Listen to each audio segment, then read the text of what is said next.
నమస్కారం అండి, ఈవీ యాత్రకు స్వాగతం. ఈరోజు ఒక అద్భుతమైన దేవాలయానికి వచ్చినామండి. చాలా పురాతనమైన దేవాలయము. ఇక్కడ చీకటి వెంకటేశ్వర స్వామి దేవాలయము. ఇది పుల్మామిడికి 1 కిలోమీటర్ ముందు ఉంటుంది. ఇది మహేశ్వరం నుంచి 4 కిలోమీటర్ల దూరంలో ఉన్న ఈ దేవాలయము చాలా మహిమగల దేవాలయము. ఈ దేవాలయ విశేషాలు కూడా మీకు చూపిస్తాను. నా వెనకాల కనిపించేది మాత్రము ఈ దేవాలయం అండి. ఈ దేవాలయ విశేషాలు మేము ముందుకు వెళ్తూ మనము చెప్పుకుందామండి. పదండి. చూసారు కదండి, చాలా పురాతనమైన దేవాలయము. ఇక్కడ ఈ మండపంలోనే స్వామివారి కళ్యాణము చేస్తూ ఉంటారు.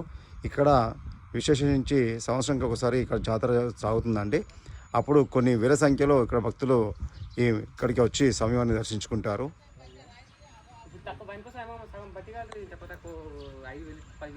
చూస్తారు కదండి, ఈ దేవాలయము దాదాపుగా 700 సంవత్సరాల పూర్వమే ఈ దేవాలయం నిర్మించినట్టుగా ఇక్కడ స్థల పురాణం తెలుస్తుంది మనకి. అదేవిధంగా భక్త రామదాస్ కూడా ఈ స్థలానికి వచ్చి ఆ స్వామివారిని సేవించుకున్నట్టుగా దర్శించుకున్నట్టుగా ఇక్కడ ఆనవాళ్ళు ఉన్నాయండి. ఈ దేవాలయము దాదాపుగా ఇది 700 పూర్వం అని చెప్పాను కదా. అక్కన్న మాదన్న అంటే రామదాసు మేనమామలు అక్కన్న మాదన్న వాళ్ళు ఈ దేవాలయాన్ని నిర్మించినట్టుగా ఇక్కడి ఆనవాళ్ళు ఉన్నాయి. మీకు అవి చూపించే ప్రయత్నం చేస్తాను. ఈ దేవాలయానికి 247 ఎకరాల పైచిన్కు భూమి ఉందండి ఈ దేవాలయం కింద. ఈ దేవాలయానికి ఎటు చూసినా మన కన్ను ఒకసారి చూపండి, ఎటు చూసినా ఈ కనిపించే భూమి అంతా ఈ దేవాలయం అండి. ఈ దేవాలయంలో 247 ఎకరాల స్థలం ఉంది. ఈ స్థలం మొత్తము ఈ దేవాలయానికి వస్తుంది. చాలా పురాతనమైన దేవాలయము. కానీ ఈ దేవాలయాన్ని అభివృద్ధి చేసే దాతలు ఎవరైనా ముందుకు వస్తే ఈ దేవాలయం ఇంకా ముందుకు అభివృద్ధి జరుగుతుంది. ఈ దేవాలయం గురించి చాలామంది తెలుసు. తెలియని వాళ్ళు కూడా ఈ దేవాలయానికి రండి, దర్శించండి. మనం ఇప్పుడు దేవాలయం లోపలికి వెళ్దాము. దాదాపుగా మనకు ఒక 20 మెట్లు ఉంటాయి. ఆ మెట్లకి స్వామి లోపల దర్శనం చేసుకుందాము. ఆ స్వామి మీకు ఎలా ఉంటాడు స్వామి పాతాళంలో అంటే మనము ఒక 2 ఫ్లోర్ కింద దిగి ఆ స్వామివారిని దర్శించుకోవాలి. ఇది ఎక్కడ చూడలేదండి నేనైతే ఇప్పటివరకు. వెంకటేశ్వర స్వామి పాతాళంలో ఉండి దర్శనం ఇచ్చే దేవాలయం, ఏకైక దేవాలయం ఇది. హైదరాబాద్కి కూతవేట దూరంలో, హైదరాబాద్ నుంచి 40 కిలోమీటర్ల దూరంలో ఉంటుంది ఈ దేవాలయము. మన మహేశ్వరం నుంచి 4 కిలోమీటర్ల దూరంలో ఈ దేవాలయం ఉంటుందండి. చాలా అద్భుతమైన దేవాలయము. మీరు కూడా రండి నాతో పాటు. మెయిన్ ద్వారం అండి ఇది. ఈ ద్వారం చూస్తే మాకు అర్థమవుతుంది ఈనాటి ఈ దేవాలయము.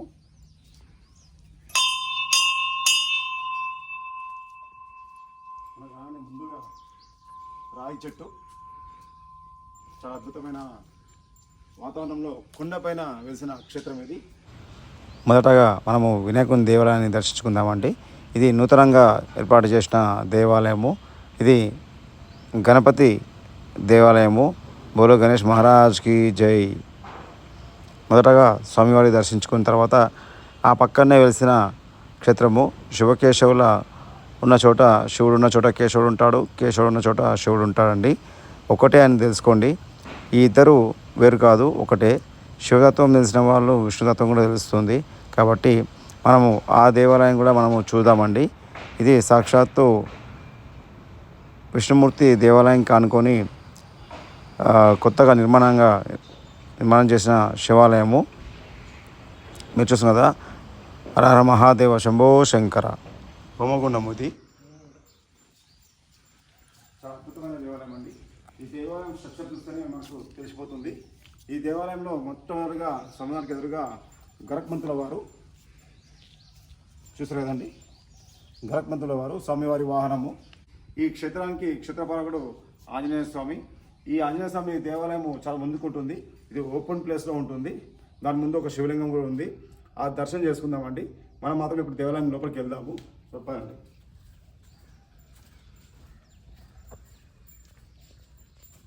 దేవాలయంలో ప్రతి దేవాలయంలో ఇలా ఉంటారండి జయ విజయులు. ఇప్పుడు మనము లోపలికి వెళ్దామండి. చూస్తారు కదా, మొత్తం రాతి కట్టడం అండి. మనం ఇప్పుడు లోపలికి దిగాల్సి వస్తుంది. పదండి. ఏడుకొండల వెంకటరమణ గోవింద గోవింద. చూస్తారు కదండి, ఇది మనము ఇలా పాతాళంలోకి అంటే భూమి లోపలికి వెళ్ళి ఆ స్వామివారిని దర్శించుకోవాలి. ఈ దేవాలయము స్వయంగా శ్రీ వెంకటేశ్వర స్వామి ఇక్కడికి వెలిచినట్టుగా మనకు 3 నామాలు కూడా స్వయంభూ 3 నామాలు కనబడతాయి. అది మీకు చూపించే ప్రయత్నం చేస్తాను. పదండి. చూసారు కదా, ఫస్ట్ ద్వారం వచ్చింది. ఇది రెండో ద్వారము. వేడుకొండల వెంకటరమణ గోవింద గోవింద, వేడుకొండల వెంకటరమణ గోవింద గోవింద.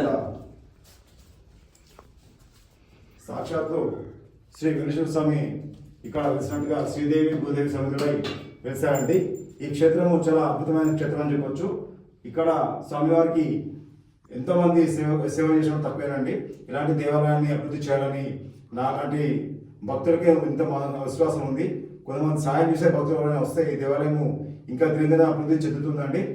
ఇదే మనము స్వయంభూగా వెలిసిన శ్రీ భూదేవి శ్రీదేవి సమేత శ్రీ వెంకటేశ్వర స్వామి దేవాలయము అద్భుతమైన దేవాలయము. ఇంకో విషయం మీకు చెప్పాలంటే, స్వామివారి 3 నామాలు చెప్పాను కదండి. స్వామివారి 3 నామాలు మీకు చూపించే ప్రయత్నం చేస్తాను.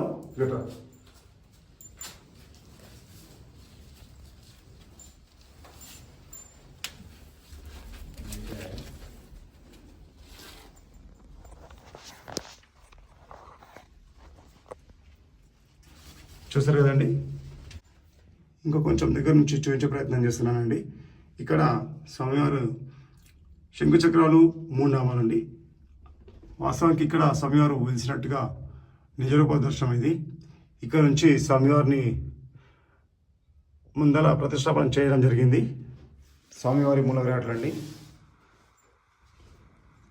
శ్రీదేవి భూదేవి సమేతుడై శ్రీ వెంకటేశ్వర స్వామి వెలిసిన చోటు.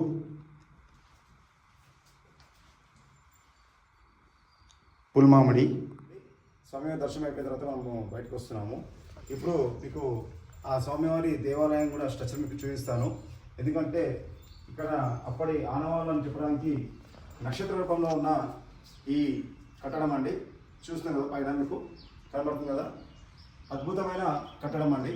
ఇలాంటి కట్టడము రాతుతోటి అంటే పెద్ద పెద్ద స్తంభాలని తీసుకొచ్చి ఇలాంటి డిజైన్ తోటి, ఎలాంటి సిమెంట్ వాడకుండా, ఎలాంటి వర్షం వచ్చినా కూడా ఎండ కొట్టినా కూడా ఎప్పటికీ ఈ దేవాలయము ఎండాకాలంలో చల్లగా, వానాకాలంలో వెచ్చగా, చలికాలంలో వెచ్చగా ఉన్నట్టుగా ఈ దేవాలయాన్ని నిర్మిస్తారండి. ప్రతి దేవాలయం కూడా అలాగే ఉంటుంది. చూస్తున్నారు కదా, ఈ దేవాలయాలు దాదాపుగా 700 పైచిలుకు సంవత్సరాల నుంచి ఈ దేవాలయం నిర్మించినట్టుగా, ఇది భక్త రామదాసు దర్శించుకున్నట్టుగా, అదేవిధంగా ఈ దేవాలయాన్ని అక్కన్న మాదవనాలు అంటే భక్త రామదాసు మేనమామలు నిర్మించినట్టుగా ఇక్కడ స్థల పురాణము. ఇక్కడ స్థానికులు కూడా మాకు అదే చెప్పడం జరిగిందండి. ఈ దేవాలయానికి క్షేత్రపాలకుడు ఆంజనేయ స్వామి అని చెప్పాను కదండి, ఆ స్వామి దర్శనం కూడా మీకు చేయిస్తాను. పదండి. ఇది ఆంజనేయ స్వామి విగ్రహము. ఈ స్వామి ఈ క్షేత్రానికి క్షేత్రపాలకుడు. ఇలాంటి దేవాలయానికి రావడం అంటే మనకి జన్మన సుకృతమైన ఉండాలి. ఎందుకంటే ఇలాంటి వాతావరణంలో ఇలాంటి కొండపైన వెలిసిన క్షేత్రమే శ్రీ వెంకటేశ్వర స్వామి, చీకటి వెంకటేశ్వర స్వామి దేవాలయము. ఇప్పుడు అంటే లైట్లు పెట్టారండి, అప్పట్లో లైట్ లేవు. చీకట్లోనే టీవీటీలు అంటారు కదా, అప్పుడు క్యాండిల్స్ అని చెప్తారు కదా, క్యాండిల్స్ పట్టుకొని స్వామివారి దర్శనంకి వెళ్ళేవారంట. ఇప్పుడు లైట్లు పెట్టారు కాబట్టి ఆ పేరు ఇంకా అదే ప్రాచుర్యంలో ఉందండి. దాన్ని ఇప్పటికీ చీకటి వెంకటేశ్వర స్వామి దేవాలయం పుల్మామిడి అంటే మనకు యూట్యూబ్లో కూడా నెట్లో కూడా కొడితే రూట్ మ్యాప్ చూపిస్తుందండి. మనం ఇప్పుడు ముందుకెళ్ళి భక్త రామదాసు వారి పాదాలు అంటే స్వామివారు వచ్చినట్టుగా ఇక్కడ చిహ్నంగా పాదాలు కూడా ఉన్నాయంట, మనం కూడా చూపిస్తాం. పదండి. ఇంకో విషయం అండి, ఇక్కడ వచ్చి రాత్రులు బస చేయడానికి అప్పట్లో పురాతనమైన కట్టడాలు అండి, అప్పట్లో వీళ్ళు నిర్మించడం జరిగింది. ఇక్కడ భక్తులు వసతి గృహాలు అంటారు కదా, యాత్రలకు వెళ్తే అక్కడ రాత్రులు ఉండడానికి ఇలాంటి గదులని నిర్మించారండి. ఇప్పటికీ కూడా దీన్ని జాతర సమయంలో వాడుతూ ఉంటారు. ప్రసాదం చేసే దానికి కావచ్చు, స్వామివార్లు ఉండడానికి కావచ్చు, ఇక్కడ రాత్రులు ఉండడానికి ఇలాంటి రూమ్లో ఇక్కడ వాడుతుంటారండి. చూస్తారు కదండి, మీకు భక్త రామదాస్ గారు ఇక్కడికి వచ్చినట్టుగా ఇక్కడ వాళ్ళ పాదముద్రలు ఉన్నాయండి. మీరు చూడండి ఒకసారి.